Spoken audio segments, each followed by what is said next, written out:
Hello everyone, and welcome to the first of two council meetings this evening. Item 1.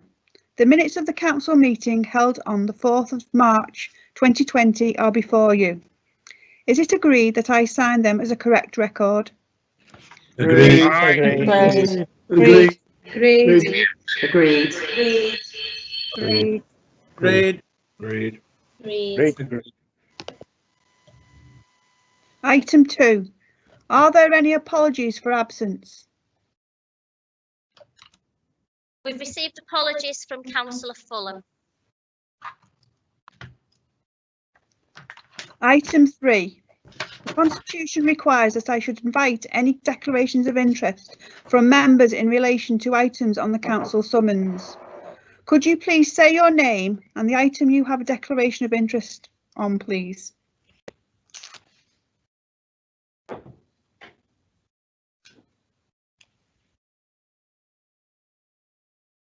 Item 4.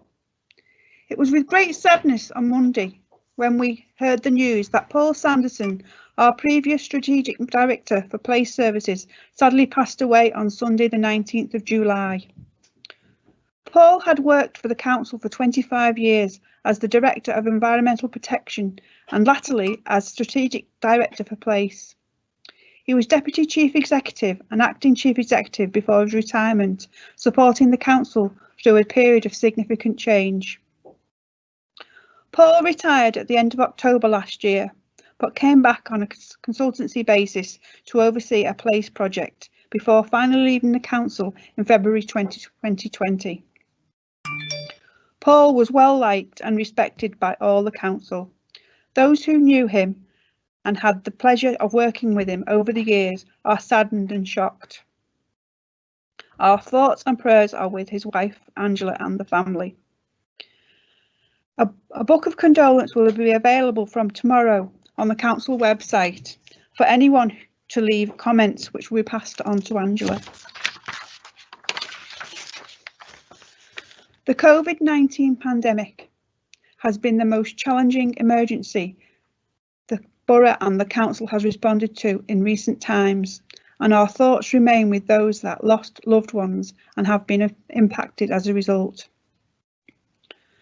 The nature of the pandemic saw the council react at speed to implement government policy and national unprecedented guidance to limit the spread of the virus, protect the health of all our residents, and ensure the most vulnerable in our communities are safe and cared for.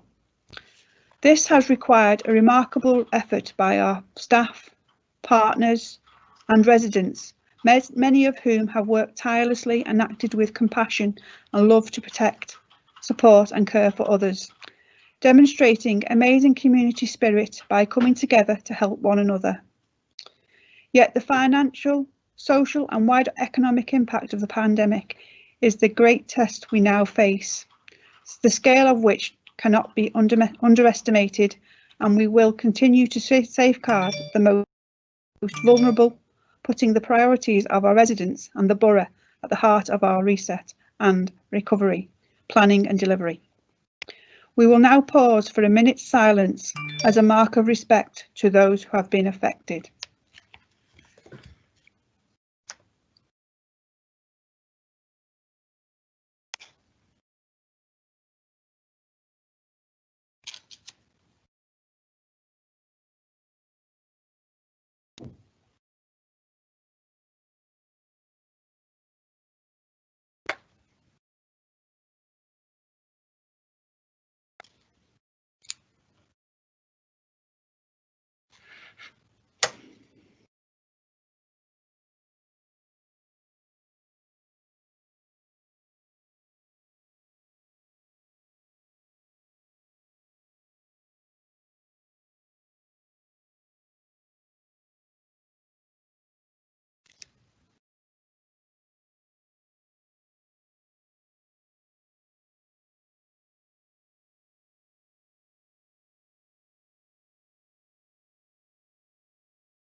Thank you, everyone.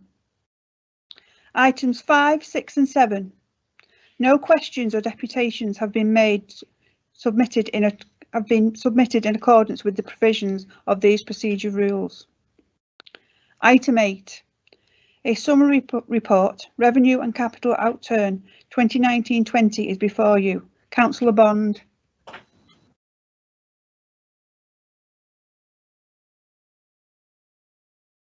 Thank you, Madam Mayor. I move the recommendation on page 15 of the council summons. I second that, Madam Mayor. Any questions or comments?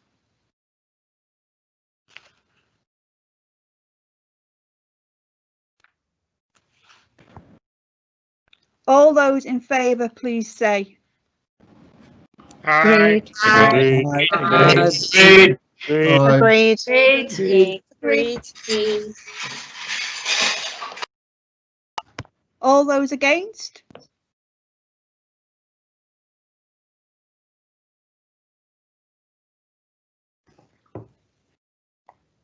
None against?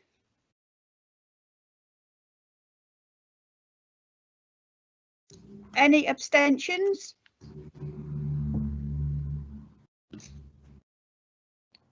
No abstentions? I declare the motion carried. Item 9.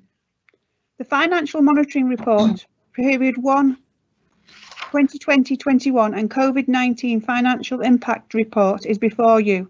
Councillor Bond.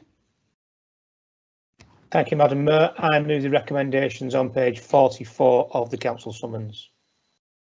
I second that, Madam Mayor.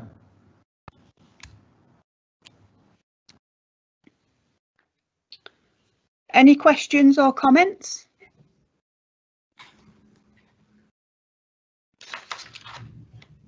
All those in favour, please say.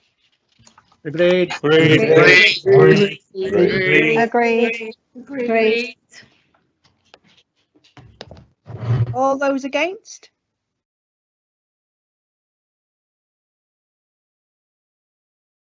None against? Any abstentions?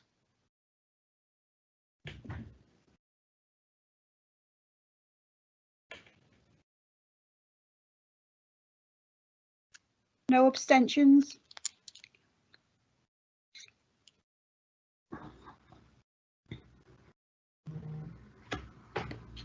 Councillor Tricia Long, did you wish to speak? Chair, it's Councillor Derek Long.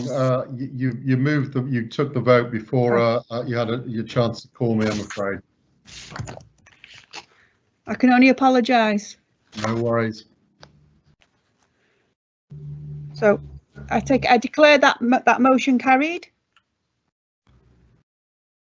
So, item 10, a report on the mayoralty is before you. Councillor Grocott. Thank you, Madam Mayor. I move that Councillor Paul McQuaid be nominated for election as Mayor to hold office until May 2021 and not 2022 as detailed in the report. I second that, Madam Mayor.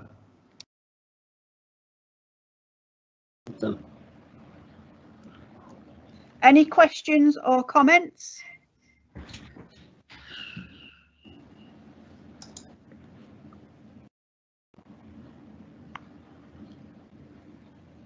All those in favour, please say. Agreed. Agreed. Agreed. All those against?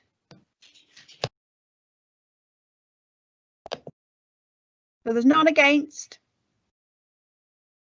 Any abstentions? Yes, please, Madam Mayor. Councillor Vandenberg abstaining. Madam Mayor, Councillor O'Keefe abstaining. Anybody else?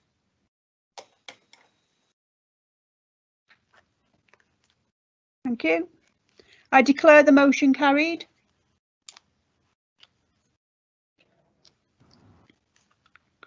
Item 11. A report on changes to the Constitution is before you. Councillor Baines.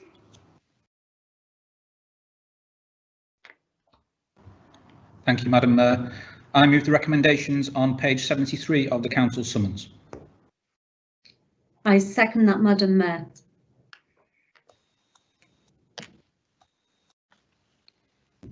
Any questions or comments?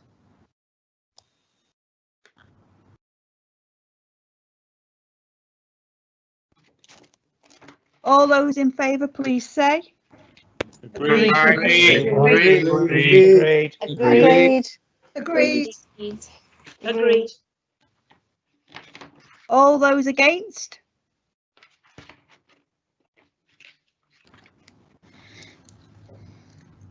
So there's none against.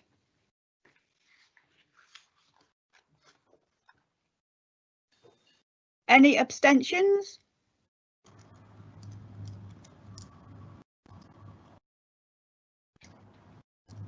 No abstentions. I declare the motion carried. Item 12.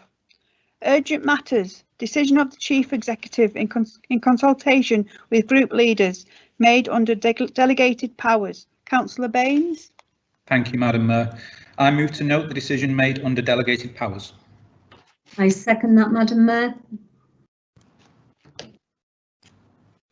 Any questions or comments?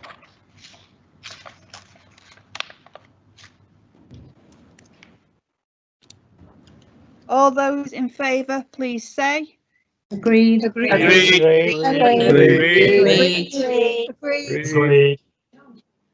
All those against?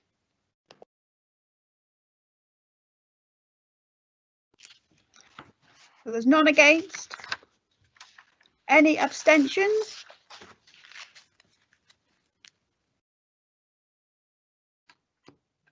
No abstentions. I declare the motion carried. Item 13. A review of scrutiny arrangements is before you. Councillor Bond.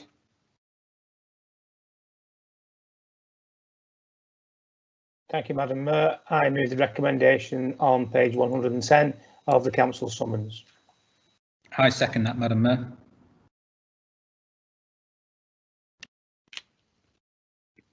Any questions or comments? Councillor Reynolds, did you wish to speak? Yes, please. The Conservative group will be supporting the motion, but we have broader concerns around the council's scrutiny arrangements. We think there are failings which aren't addressed by these proposals.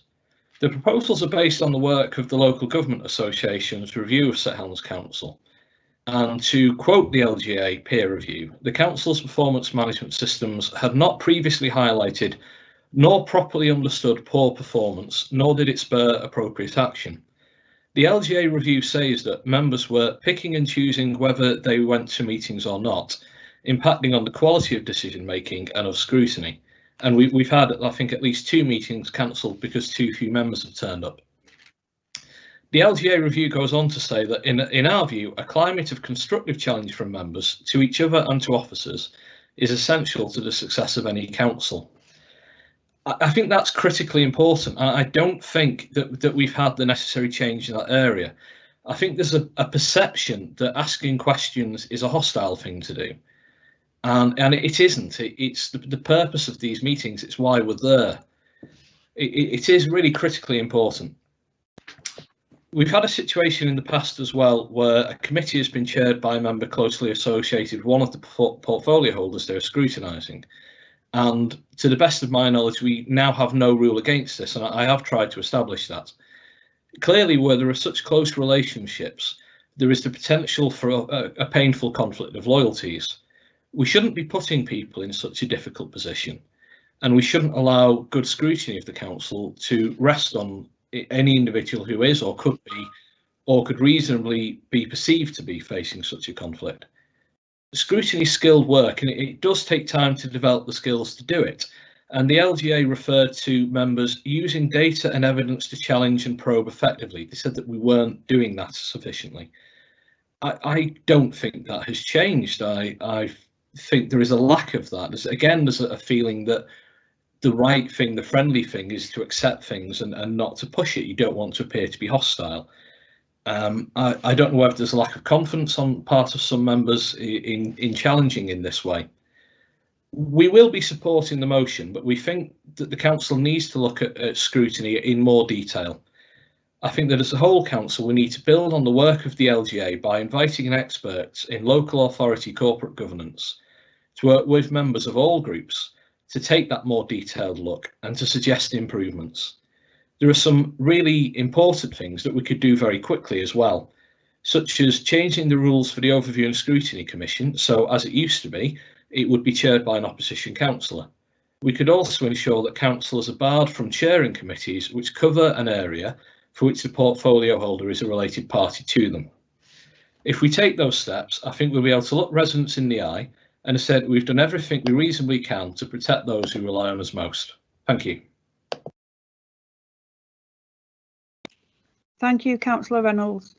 Councillor Bond, did you wish to come back on that?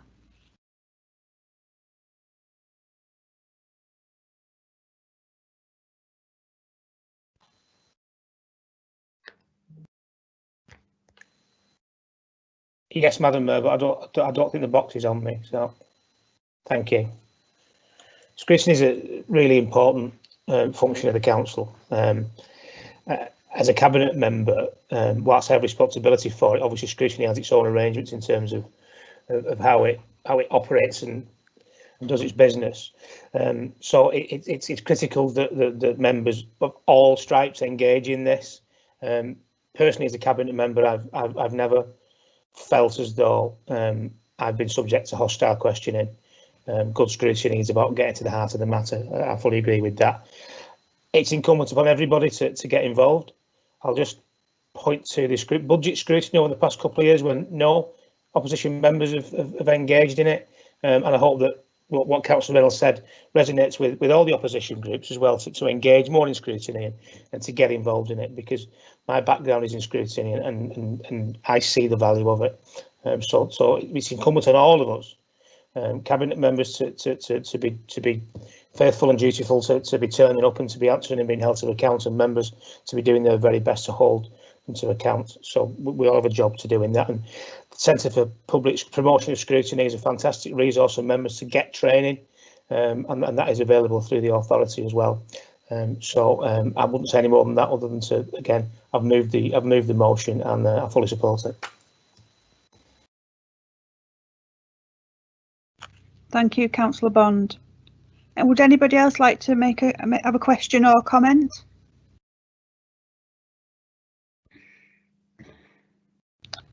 All those in favour, please say. Agreed. Agreed.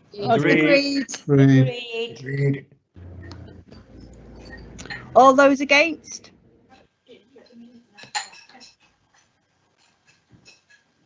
So there's none against. Any abstentions?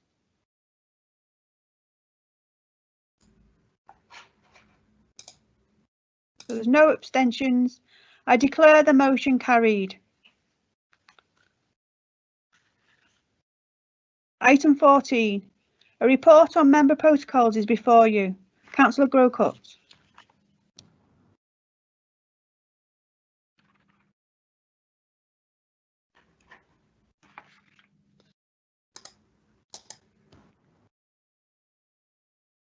My camera appears to be playing up, Madam Mayor, but I assume you can hear me. I move the recommendation on page 122 of the council summons. Thank you. I second that, Madam Mayor.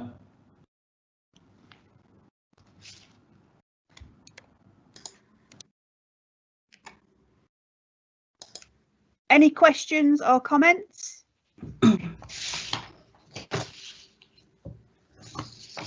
Councillor Vandenberg, did you wish to speak? Yes, thank you, Madam Mayor. I'll wait for my red box. Am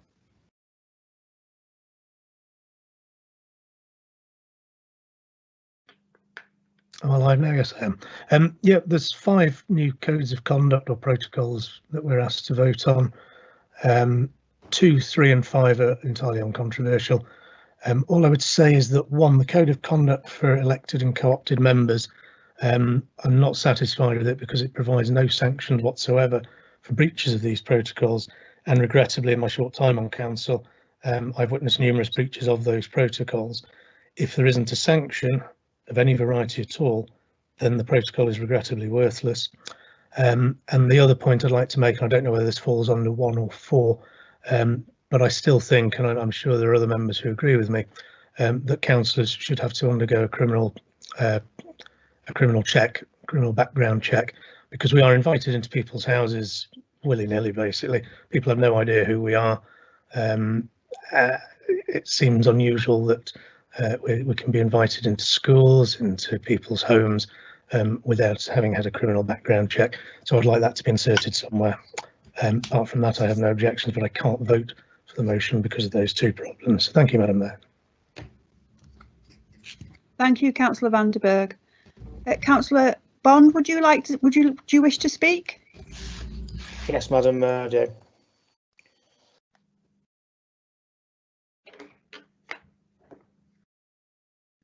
Thank you, Madam Mayor. I'll speak on this issue as the Chair of Standards, and firstly address a couple of the things that Councillor van der Berg raised. This piece of work that was done on the Code of Conduct, all the codes of conduct, was done cross-party, and all the parties in the main engaged in the process. So this was a collaborative piece of work. Everybody had the say on it. I don't think anybody felt as though they couldn't say what they wanted to say on it. Everybody was given the opportunity to do so. I know that at the standards meeting, opposition members thanked the work that officers had done and lauded the work that we had done collaboratively together on it. So to raise points now at this stage, to try and input matters into the protocols, I think is a little late, and it could have been done at an earlier stage and considered at an earlier stage, and that was made available to the Green Party, and they chose not to engage at that point. In terms of the Standards Committee's powers for breach, they are laid down by government, and I'm afraid that the Standards Committee's powers have been weakened in recent years by central government. So we can't, I'm sure Councillor van der Berg will understand, impute into the Code of Conduct matters that lie above the legislation. So we can't confer powers upon ourselves which we're not entitled to, which would account for that. And that's all I would say. Just I want to thank everybody who's been involved in this, from all the opposition parties and all the officers. It's been a huge piece of work, and to get a lot of politicians in a room with different political beliefs to agree on such a huge suite of protocols is actually really, really good collaborative work, and that should be noted. But the main thing is thank you to the officers.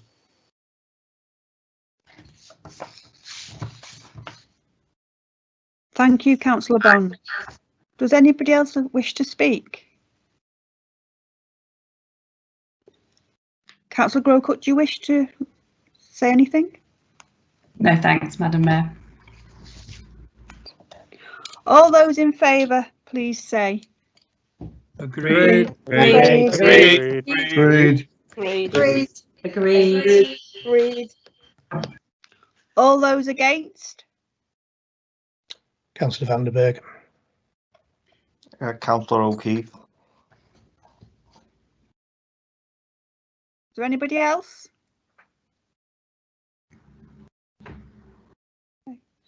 Any abstentions?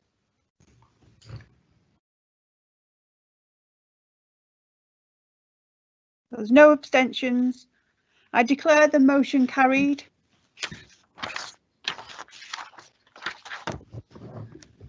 Item 15. A report on the electoral review of St Helens Borough Council is before you. Councillor Grocott. Thank you, Madam Mayor. I move the recommendations on page 174 of the Council summons, and I would like to speak, please. Thank you, Madam Mayor. I second that. Councillor Grocott. Thank you, Madam Mayor. Last year, the Local Government Boundary Commission for England notified the Council that an electoral review was to take place here in St Helens. The first phase of that review involves the determination of the optimum size of the Council in terms of the number of members. Whilst the Council can make submissions on what it considers the optimum number should be, ultimately the decision will be one for the Boundary Commission to make. The Council set up a cross-party working group to advise our officers on the preparation of the submission that's before us this evening. Members will recall from presentations given to them last autumn by the Boundary Commission that the Council currently has a low number of members per resident when measured against other similar councils. Specifically, whilst our council currently has 48 members, the average for comparators was 55. Members will note that the submission appended to the report before us recommends to the Boundary Commission that the optimum number of members for the council is indeed 48. The submission includes the findings of a survey of members on our workload, which found that 80% said it was manageable. While there are a lot of meetings to attend, and there were 80 formal meetings in the last municipal year, along with outside bodies that many of us sit on, plus community work and casework, which averaged 32 hours per month in the survey, most members are currently coping well with this. And as the submission discusses, we do not believe that residents would consider it a priority to increase the number of councillors with the consequential rise in costs for support services, elections and allowances in the current financial climate. This authority is facing a multi-million-pound shortfall due to our response to COVID-19 and the loss of income as a result. There'll be some very difficult decisions ahead, and being forced to increase the number of councillors at this time would not help to increase trust and confidence in the political process. We therefore hope that the Boundary Commission will endorse our view and choose not to impose an increase upon us. The next stage of the review will be for the Commission to give its initial opinion on this issue and then to invite views on ward boundaries. We look forward to continuing to work with them on this process. Thank you. Thank you, Councillor Grocott.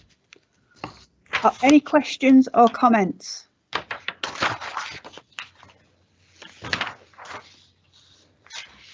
Councillor Neil, did you wish to speak?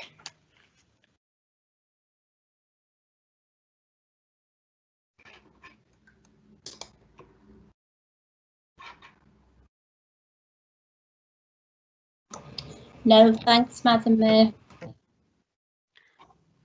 Madam, Councillor Jones, Mayor. did you wish to speak? Yes, please. Yeah, thank you. 48 councillors. I've been on the council for 9 years. I've had no trouble with working with 47 councillors. At the previous council review, our council was reduced from 54 to 48. There should be no reason why we should increase it again to say that number. The cost involved would be horrendous at this time because we need all the funds we have for other purposes. But also, things are working well in terms of as well as they can be with such a large Labour majority, but that is a joke, not a fact, okay? Before anybody starts having a go at me for that one. But we're working well together. 48 is an ample number of councillors for this borough. Thank you. Thank you, Councillor Jones. Did anybody else wish to speak?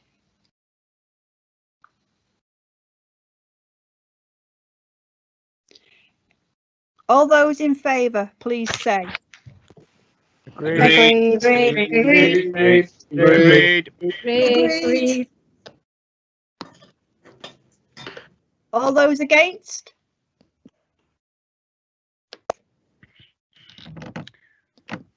None against?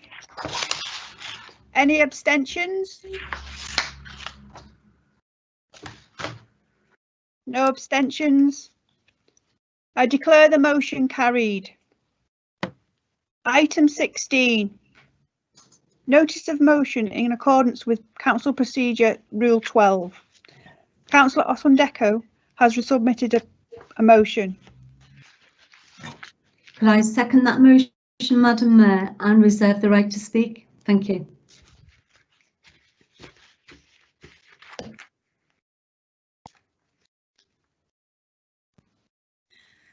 Councillor Osunduko, you're on mute.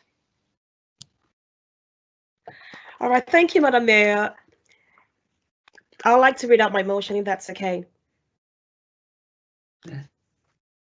That's fine, thank you. Lovely, thank you very much. Education on racism to be added to our primary and our secondary school curriculum. Our children are our future, and we can shape how we want our future to be by ensuring that our children receive a well-balanced education. There's a common saying that racism is taught. If that is the case, then anti-racism can also be taught. Our primary and secondary school children are at the stage of their lives where whatever values that we instill in them at a very young age will then go on to shape their future values. There is an analogy that says, when a fish is fresh, you can easily bend that fish, but if you wait until that fish is dry, bending that fish will be practically impossible because the dry fish will surely break. Hence, we need to take education on racism right to the grassroots of our education, our primary schools and right up to our secondary schools. Council remembers the ugly incident that happened in a Merseyside town not too far away from us. Anthony Walker was chased from a Merseyside bus stop, and was violently killed by a pair of racist killers. This teenager was murdered by other teenagers who at some very points of time in their lives must have also passed through some of our Merseyside schools. Stephen Lawrence was also another teenager that was murdered in an unprovoked racial attack. We might say that these incidents happened in other cities and towns far away from us, like in the case of Stephen Lawrence, but we must not wait until our own children become a part of these hurtful statistics. And now talking about numbers, let's now look at some national figures. According to the Institute of Race Relations, in 2013-14, there were around about 47,571 racist incidents recorded by the police in England and Wales. On average, there was around about 130 incidents per day. In 2013-14, we had around about 44,480 hate crimes recorded by the police in England and Wales. Of these, 37,484 were recorded as race hate crime. Now, bringing this back to St. Helens, exploring our local statistics, in April, there were 17 reports of hate crime. This was significantly down in the previous month, and it was generally low in January, February. But if we look at these 17 reports of hate crime, three of the offenses were racial. On the racial hate crime, we had 10 cases of racial hate crime, and we had 4 reports of sexual hate crime, and we have 3 reports on the disability. So we are talking about racial hate crime now, and if you see, Hiya, Councillor, just interrupt you for a minute. Sorry, were you actually reading your motion at the moment, or are you giving your speech?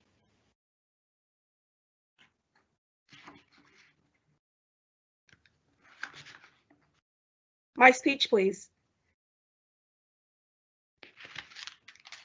We need to have the motion read out first before we do the speech, if that's okay. Okay.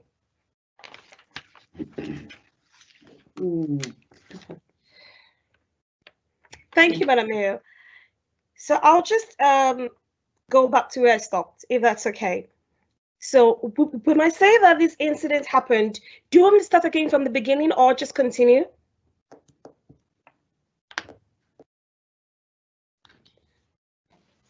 If you just want to read out the recommendations of your motion, and then we'll get the seconder, and then you can come back. We can come back to the speech if that's okay. Lovely. Thank you, Madam Mayor. Council resolves to request that our Chief Executive writes to the Secretary of State for Education, asking him to 1. Ensure that our school teachers are well equipped with the right resources that will help them to educate our children on anti-racism. 2. Ensure that schools have an up-to-date policy on tackling racism among children. 3. Ensure that schools understand how to report incidents of racism and hate crime. Thank you, Madam Mayor. Is that seconded? Could I second that, Madam Mayor, and ask for the right to speak on it? Thank you. Thank you, Councillor Murphy. Councillor Osundeko, would you like to continue your speech now? Thank you. Lovely. Thank you very much, Madam Mayor. So we had 17 reports of hate crime reported in the month of April. And out of the 17 reports of hate crime, 10 were racial reports and 4 were reports of sexual hate crime and 3 were disability.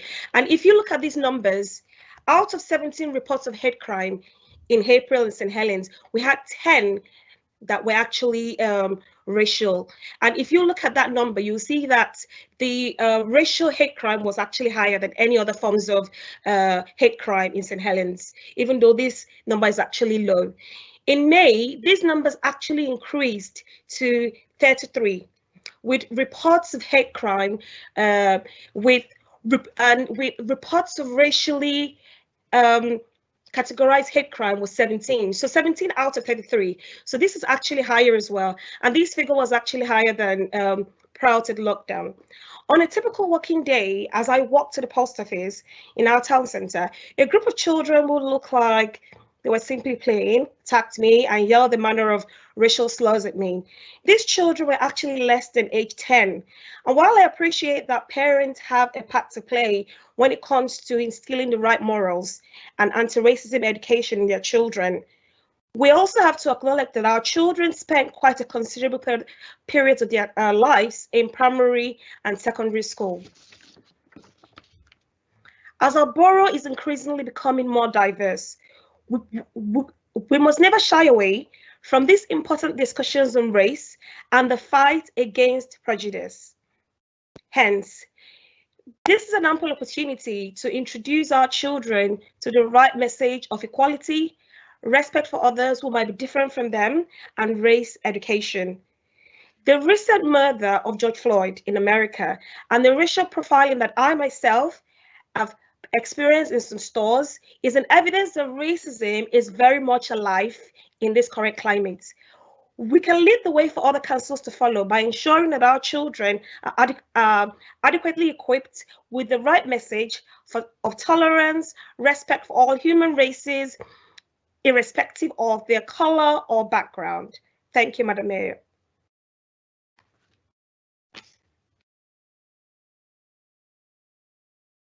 Thank you, Councillor. Was there any more that you wish to say before I ask any other speakers? No, Madam Mayor. Councillor Murphy, would you like to speak? Thank you, Madam Mayor. Councillor Osundeko, first and foremost, I must say I wholeheartedly support this motion. Recent events in the US resulting in Black Lives Matter campaign have identified once again the need for a clear focus on anti-racism in the school curriculum. Members, as Councillor Osundeko has well articulated, children are our future and they shape how we want our future to be. But that in some way depends on them accessing a well-considered and balanced curriculum. As portfolio holder for developing young people, I know the vast majority of schools in St. Helens place extreme importance on education, not only in relation to racism, but the importance of young people gaining an appreciation of and celebrating, for example, Black narratives and Black history. Councillor Osundeko referred to the terrible murder of Anthony Walker. I know G. Walker, Anthony's mum, has worked extremely closely with young people across our schools. In response, I'm aware that one of our schools in particular has an item on their RE curriculum, for example, that offers students the opportunities to consider forgiveness and reconciliation for the actions of G. Walker as she showed forgiveness towards the men who so cruelly took the life of her son. They reflect on the reasons why she was able to forgive and explore the fact that the attack was quite simply racially motivated. Many of our schools have revised their curriculum to ensure a more diverse focusing, for example, on the negative and positive consequences of the British Empire, and of particular relevance today of the importance of protest movements. However, we must all recognise that it may not be the practice that is recognised across the schools in this country. And I'm sure that all school leaders recognise the need for a more structured and better way of embedding a culturally diverse curriculum. I noted a recent blog of the DFE stated that Black history is an important topic that schools can teach children of all ages as part of the history curriculum.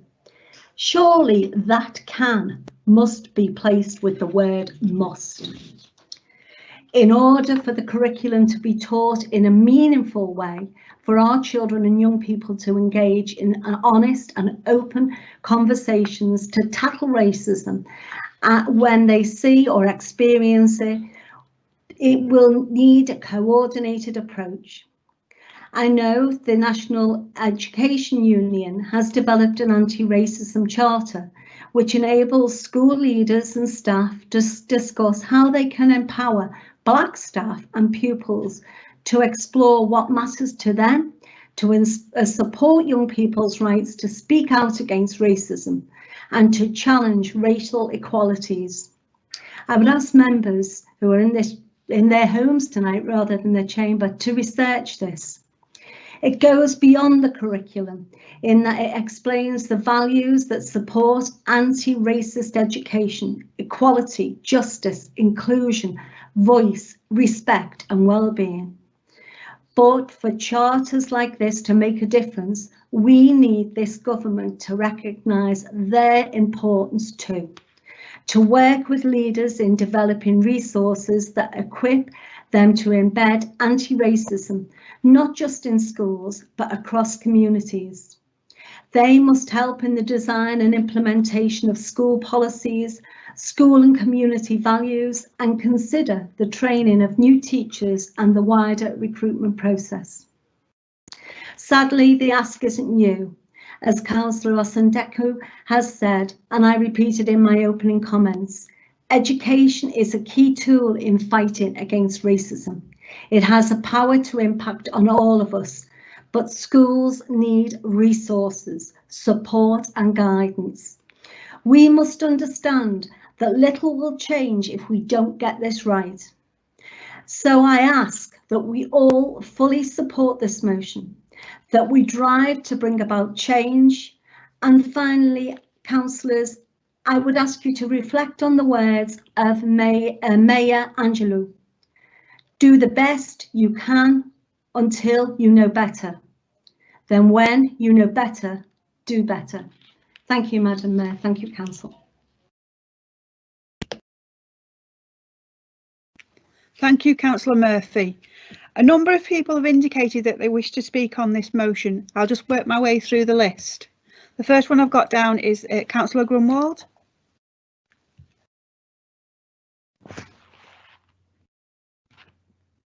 Thank you, Madam Mayor. I apologise at the start of naming people as the computer doesn't always pronounce people right. As I use assistive technology, it occasionally not pronounce things correct. I do not know what it is to be black, or a member of any other ethnic, religious or sexual minority in the places I have lived. I have never experienced what it is to be treated differently simply because of the way I was born. Most of us in this room do not know. But one thing we do know. Many of our St. Helenas, our fellow women and men from across the world, know and are telling us loud and clear that we have let racism happen for far too long. It is genuinely heartbreaking to learn that I was racially attacked in St. Helens, but not surprising, it was also a shame a local Black Lives Matter protest in the town hall square was attacked by small-minded bigots with nothing better to do than cause a disturbance. Thankfully, they were ignored though. This motion is important as Rainhill High already partners with Anthony Walker Foundation. And pupils through that partnership know about Anthony and the evil that racism and discrimination cause and are plainly wrong, and I praise my local high school for their work. Each year they hold an evening to celebrate his life. I'd encourage you all to go. I'm sure the high school would welcome you.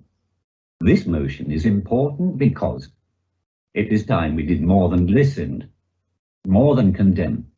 It is time we talked about racism openly and honestly. This is why I want to thank BISI for bringing this important issue in a motion. I said before it was not surprising. As a society, we need to confront reality. We relentlessly need to fight racism and discrimination, visible discrimination, of course, but also more subtle racism and discrimination, our unconscious biases. All sorts of racism and discrimination. Let me be very clear, there is no place for racism or indeed any form of discrimination. Together, we need to answer difficult questions. Why do racism and discrimination endure in our societies? Why are there political parties supporting xenophobia and racism that win elections? We are lucky in St. Helens, we have always beat them, but they exist. Why else did the hate-filled Tommy Robinson show come to St. Helens recently? What can we do as this motion calls for us to teach? Thank you, Madam Mayor.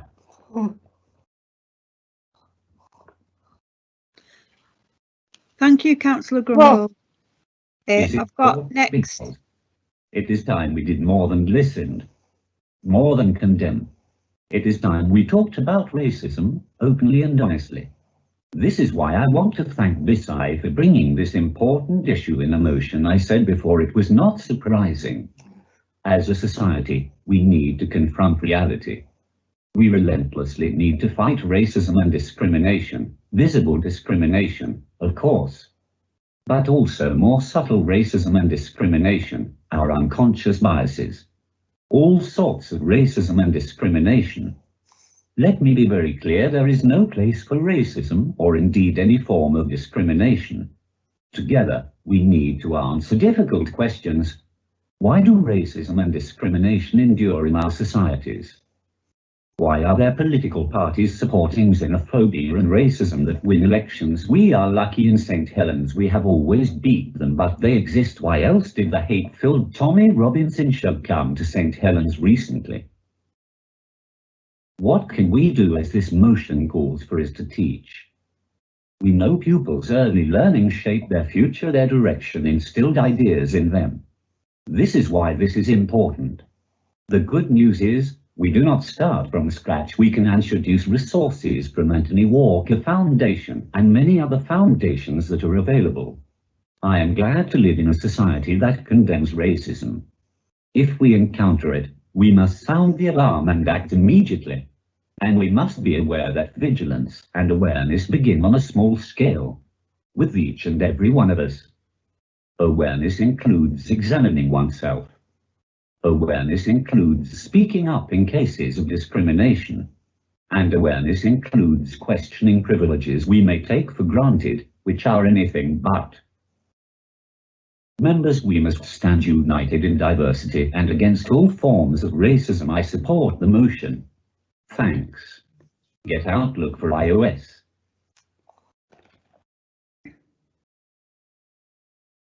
Thank you, Councillor Grumwald. Next person I've got down is Councillor Neil.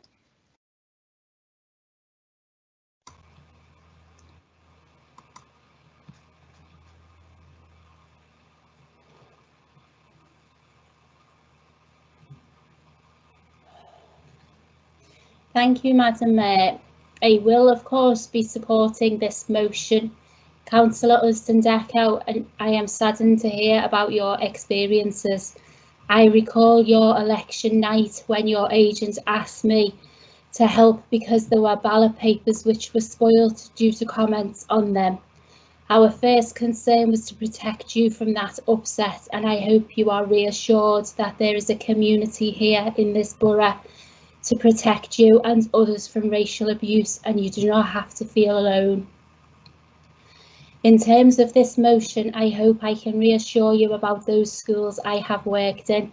They are involved in teaching children about racist issues through PHSE lessons, and there are robust reporting procedures in place to investigate and report racism in schools.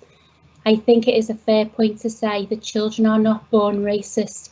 It is the influence of the adult around them that changes perceptions, and I do wonder, are we doing enough to tackle racism specifically in this borough? Looking back at scrutiny papers, the hate crime partnership was explored in scrutiny in 2015, and the incidence of racial crime outstripped all others, and a recommendation was made to encourage schools to take up hate crime training and develop hate crime champions. I was glad to see this brought back to panel in March 2019, but saddened that racial crime again outstripped all others, and it was noted there were no representation from schools, which was a recommendation.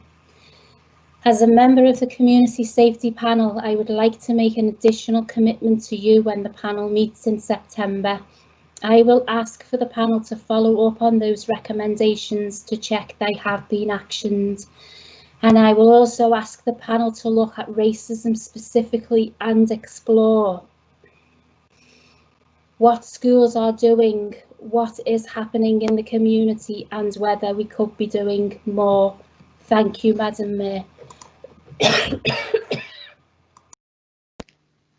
Thank you, Councillor Neil. Councillor Tricia Long.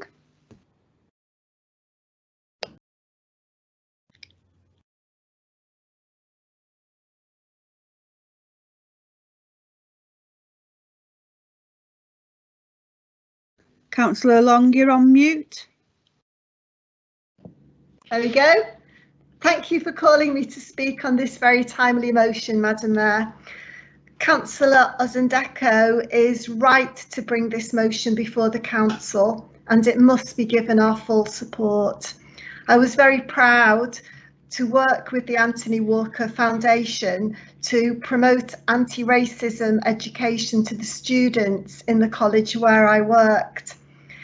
Yesterday, I participated in a cross-Merseyside discussion with representatives from many ethnic groups on the impact of COVID, what needed to change for BAME communities, and how change could be brought about. The views were clear. The voices of our BAME neighbours are often still unheard. Conscious and unconscious racism is still being experienced in education, job opportunities, housing, and most chillingly in this pandemic, in healthcare. The terrible impact of all of this on the speakers' lives and their sense of self was more than painful for me to hear. The disproportionate impact of the COVID-19 virus on BAME communities has highlighted these terrible inequalities. If you are from a BAME background, you are more likely to die from COVID-19 or be more seriously ill than a white Briton because of poorer housing and health. Yesterday, I learned that another challenge may well be difficulties with language and the way authorities may have not communicated important health messages in a way that was appropriate to those with BAME backgrounds. I'm saddened and disgusted by the attack on Councillor Ozundeko. In the US, the attack on George Floyd by a state police officer was beyond appalling. As one participant pointed out yesterday, what also was chilling was that officer's lack of concern for the consequences of his actions. Racism has many causes. A key message from yesterday is the need for truly holding organisations accountable for ensuring equality. However, I agree that a critical step in bringing about lasting change is the explicit and implicit delivery of effective anti-racism education to children as soon as they start school, and throughout their time in education. Children are never too young to learn. I therefore wholeheartedly support Councillor Osundeko's motion. Thank you, Madam Mayor.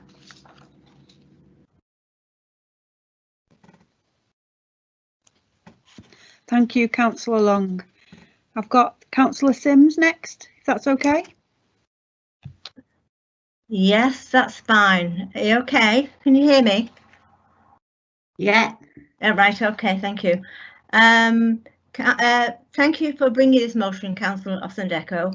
And whilst I will be supporting the principle of your motion, I'm just a tad concerned that it does not reflect the work which is very much going on in our schools to ensure our children are both well educated in the issue of race, both past and present, but also passionate about fighting for and standing up for equality in society. I can only speak for the school I am a governor, which is a large 1,200 pupil secondary. Most councillors here are also governors in our schools across the borough. We are in the process of reviewing the work we have done and the school's approach to race, education and attitudes within the school. And comments and recommendations from our students are crucial to this review, and our children and students throughout from years 7 to 11 are part of that review. As part of our very own mission statement, we seek to see each person in our community as an individual within their own talents, needs, hopes, dreams and aspirations. Walk side by side with our students to help them grow in confidence, independent, kind, respectful and tolerant adults with a strong sense of social responsibility, ready to make a valuable contribution in the world of tomorrow. Create a safe and supportive environment where those of all faiths and none can explore, share, discuss and celebrate their spirituality. In recent years, we have changed the content of our curriculum to provide more diverse content. Students are now taught British Empire. We focus on the consequences of the empire, both positive and negative. Slave trade. We look at Britain's role in the slave trade, how it was abolished in this country, and we also look at modern day slavery in the UK. Protest movements. We look at the importance of protests in the past and modern day. How has immigration changed the face of Britain? This topic includes why should we study immigration? Why did people move to Britain after World War II? Windrush, racism, protests and modern immigration.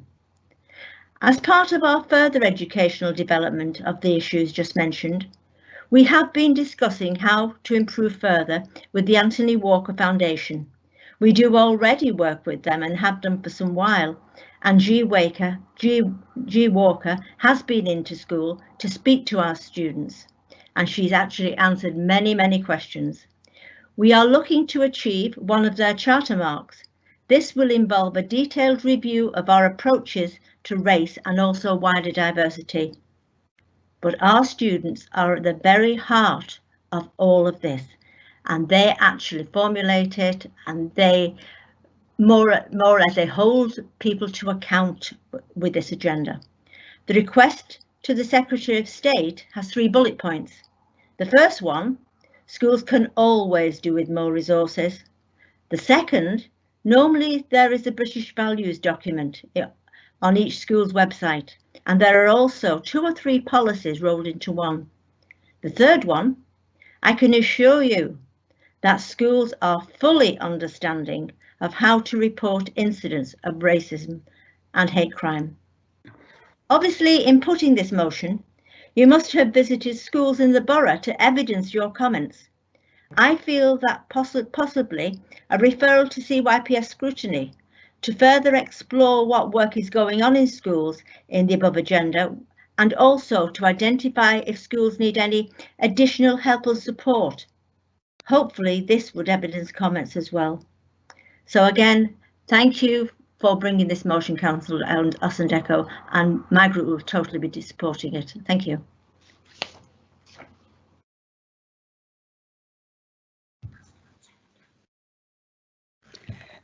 Councillor Sims, can you turn your camera off?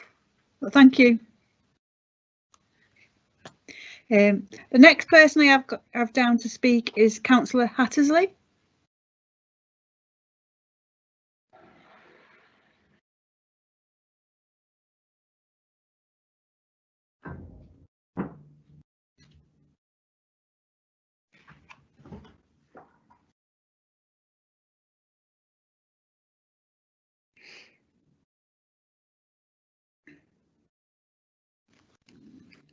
Councillor Hattersley, you're on mute.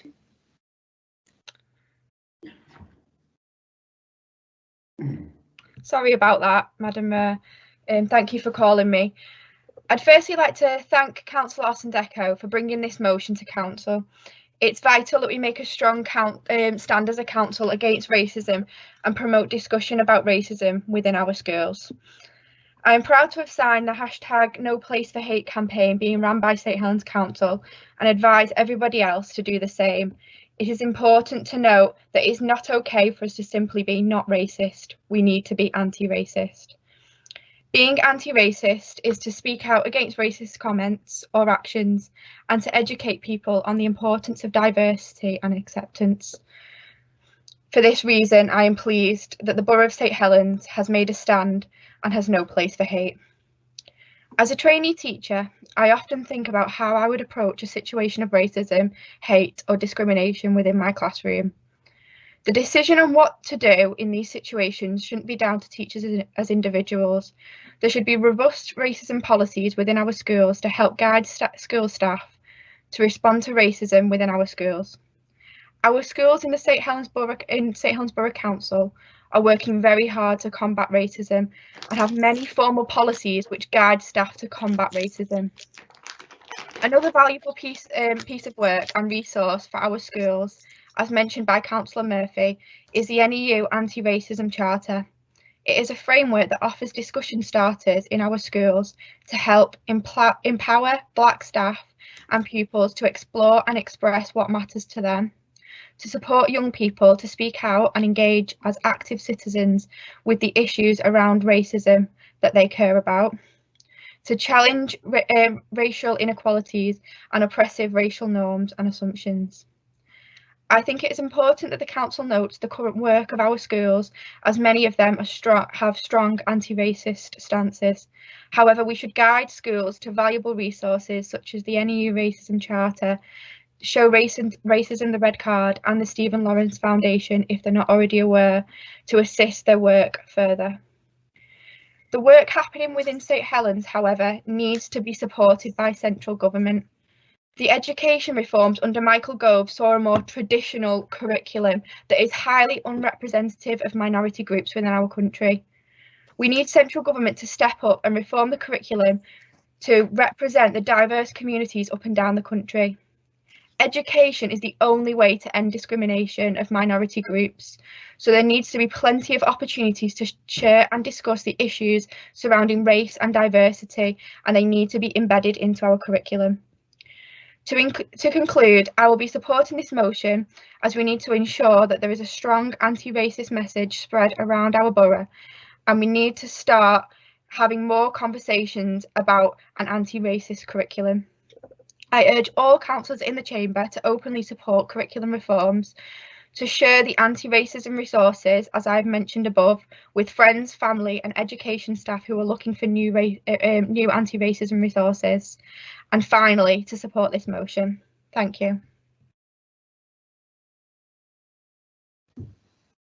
Thank you, Councillor Hattersley. Councillor Mursell.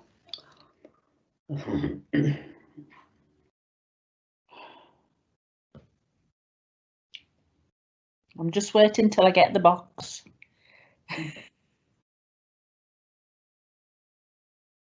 Am I there? Right. We will be supporting this motion. There's little more than I can add to what everybody else has well articulated. I have spoken to a number of teachers, and they do say that they would like more resources, obviously, to teach such topics to the pupils. But most schools already have policies in place. We, as governors, need to make sure that that is the case in the schools that we're involved with.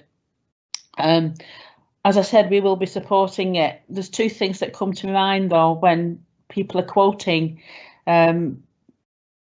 quotes from other people. Mary Curry sang a song that said, when a child is born, he has no concept of the tone of skin he's living in, but he has a million voices influencing that. And if those million voices can influence a positive attitude to race, I think that's really important.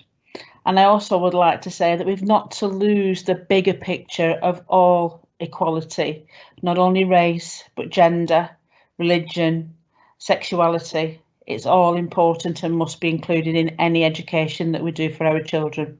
Thank you, Madam Mayor. Thank you, Councillor Mursell. Councillor Udin.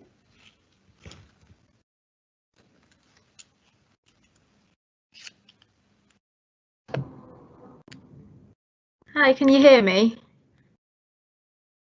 Yes. Okay, well. Bissy, I just want to say thank you for bringing forward this important motion, and I just wanted to say a few words in support of it. So this motion is about education, and a lot of us have spoken about hate crime, but that really is symptomatic of underlying wider problems with our education. And no one's saying that we haven't done work already, and I don't doubt that schools are teaching these things, but there is well documented concerns that work still needs to be done. British history, colonial history, our involvement in slavery has substantially shaped our discourse around race, which has been formed through centuries of believing black and brown bodies were inferior and backwards and subhuman. Colonial history was a violent endeavour and has been described as one of the most complex and traumatic relationships in human history. This needs to get taught adequately in our schools, and we need to know where we came from to know where we're going.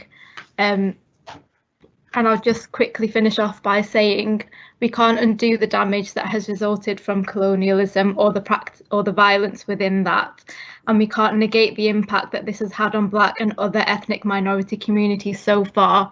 However, we can alter the way we move forward, and we can better engage with marginalised groups to amplify their voices, because they are the voices that have been consistently missing from the discourse. And finally, by doing this, we can create a more inclusive education system.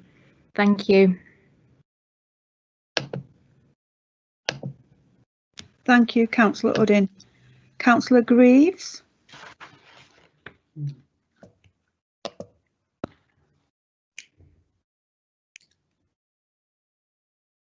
Is it on?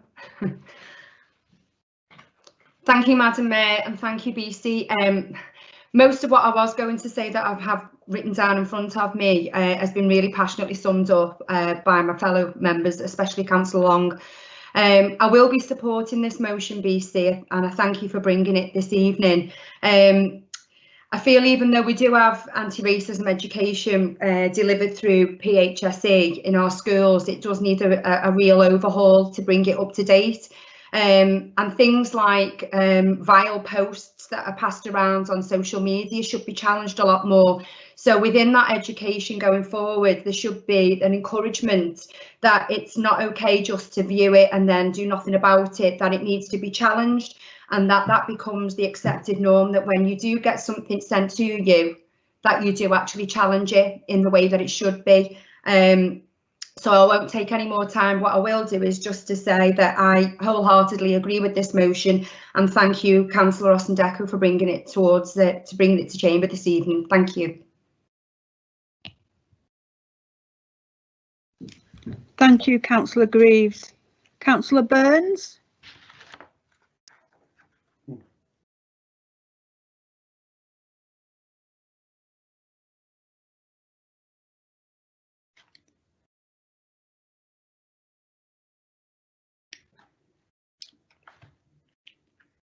Councillor Burns.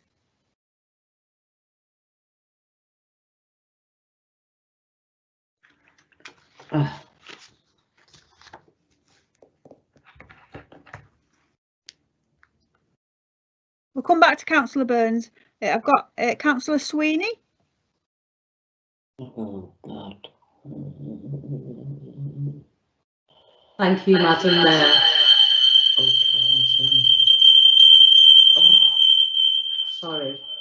there's some problems with the assistive technology. Is that okay?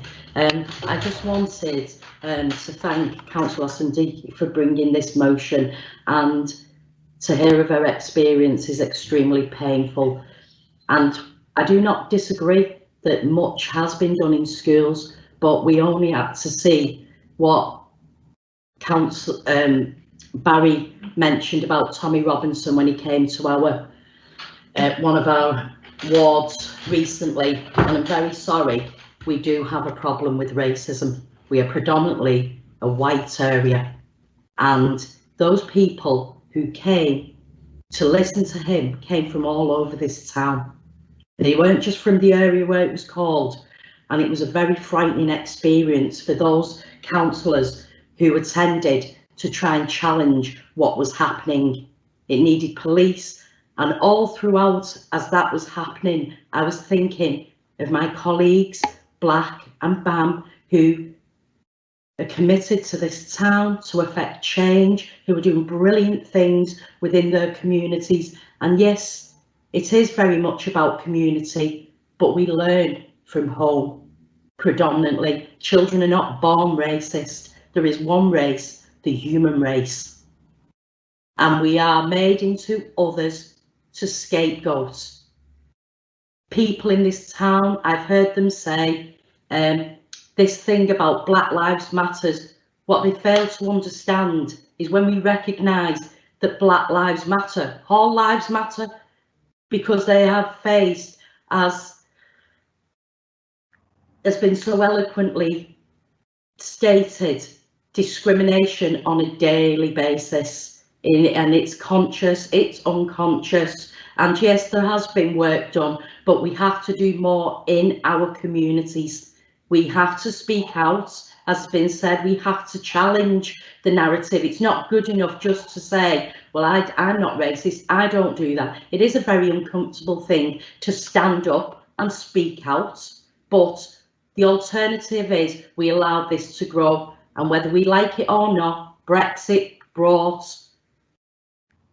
probably one of the worst periods we've seen for a long time, and it brought racism to the forefront, and it was acceptable at that time, and we had it coming from government as well. It was absolutely disgraceful, the language that has been used and has been normalised again. And I just wanted to thank BC for having the courage to bring this forward, because it does need bringing forward, it does need addressing, and I 100% endorse it. Thank you. Thank you, Councillor Sweeney. Councillor Burns.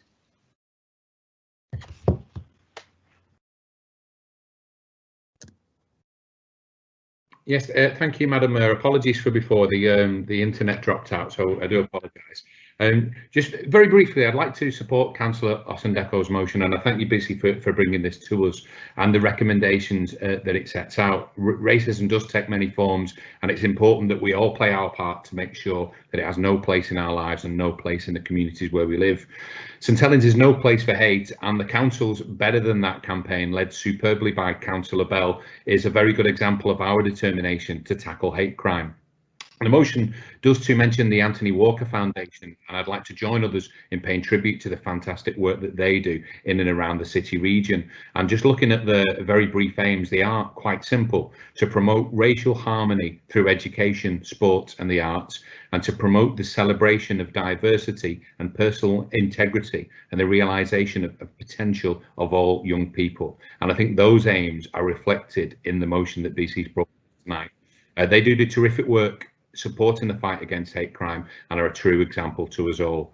One of the recommendations, Madam Mayor, of the motion is to ensure that schools are well equipped And from my experience at Haydock High and Haydock English Martyrs as local authority governor on both schools, I can say that our governing bodies do take hate crime seriously, and we have frequent reports on any instances and on work the schools are doing to include anti-hate crime education into the curriculum. But just a quick point, the schools library service do provide a fantastic service to our schools and can help with any additional relevant resources. So I will speak to officers following this meeting to ensure that we support schools with the relevant material where needed. Thank you.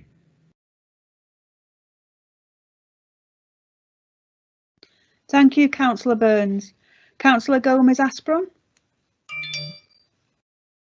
Thank you, Madam Mayor. I apologise for not turning my camera on. It's playing up again the same way it was yesterday, so I don't intend to go on long anyway.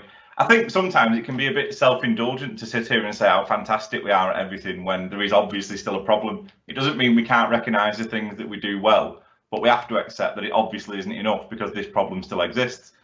And as a white person, I cannot sit here and pretend to know how somebody feels who has been subject to racist abuse because I've never experienced that, so I wouldn't know. I think it comes down to what society tolerates and what it finds acceptable. And for example, you have television programs from the 60s, 70s, 80s that were acceptable then, which didn't mean they were right. It was still wrong then. It was just more people tolerated it for some reason. And there's been a move to get rid of some of that stuff because nowadays, by today's standards, it is racist. And so we should call it out where we see it. But likewise, people see key figures in society, in communities, and emulate what they do. And one of the problems we've got is we have a government who've pursued a hostile process in relation to immigration. We have a prime minister who has referred to black people as flag-waving pickaninnies with watermelon smiles. He's referred to Muslim ladies as letterboxes. And let's not forget, Windrush only happened 2 years ago. And nearly 100 people who came here post-war to support the NHS and key services in this country have been deported without any reason to deport them. That's archaic.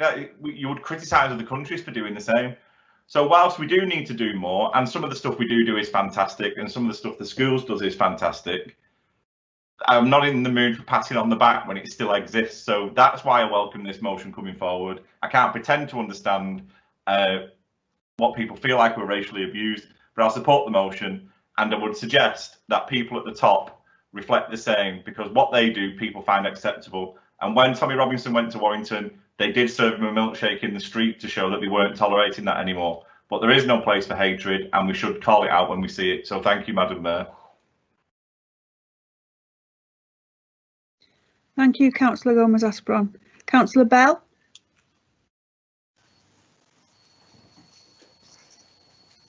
I'm just waiting for the red box. Thank you.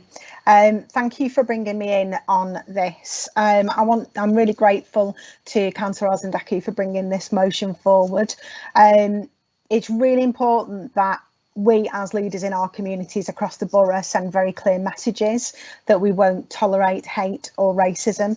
And I agree with Busy that this starts with education, but I also agree with Councillor Uddin that it's actually the type of education and that we can't hide away from those difficult topics around British history, and that has to be brought forward. It was really sad to hear today from some of the reports that we've had from the police that at year end of 1920 we'd seen an increase of 33% in reports of hate crime made to the police across our borough, so a total combined of 326 reports, and that's just not acceptable, and we just can't be silent on that. It needs to be discussed very loudly. Now I could list off all the things that we've done in community safety around addressing hate crime and racism, and there is a substantial amount, including the Better Than That campaign, St Helens is no place to hate, the counsellors training that we offered around third-party reporting. But I just don't think that going into detail on all of that right now is is the right thing to do. And so I'll happily discuss that within scrutiny. I think the important message to take away from this motion is it is about education. It is about working with our children. It's about the right type of education, and it's about celebrating community cohesion and diversity in our borough, because diversity of all kinds should be celebrated. So that's why I really think this motion is important, and that's why I'm happy to support it.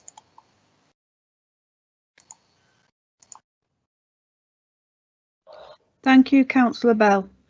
I've exhausted my list of people who've asked to speak. Before I ask Councillor Osundeku to sum up on a motion, is there anybody else who would like to speak on this motion? No, thank you. Okay then. So Councillor Osundeku, do you wish to sum up on your motion? Yes, please, Madam Mayor. I would like to thank everyone who spoke tonight to support my motion, and in particular Councillor Sue Murphy for speaking to second my motion. Please note that as a school governor in 3 British schools so far, and as a parent to a primary school child and a secondary school child, I wholeheartedly acknowledge the good work that is currently going on in our St. Helens schools. And I also acknowledge all the campaigns that our councillors also carried out as well, as we got tackling racism and prejudice. But with this motion in particular, I wanted to highlight the concerns that I stated in my motion to government and other areas of our country. Please allow me to leave you with these words by Nelson Mandela tonight before I leave. He said, "No one is born hating another person because of color of his skin or his background or his religion. People must learn to hate, and if they can learn to hate, they can be taught to love. For love comes more naturally to the human heart than its opposite." Thank you very much.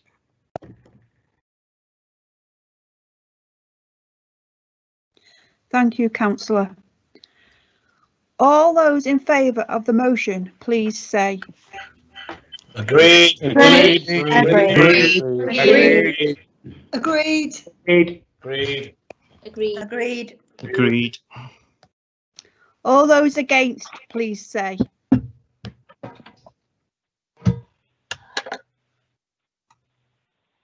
No one's against? I declare the motion carried unanimously. That concludes the business for this first meeting.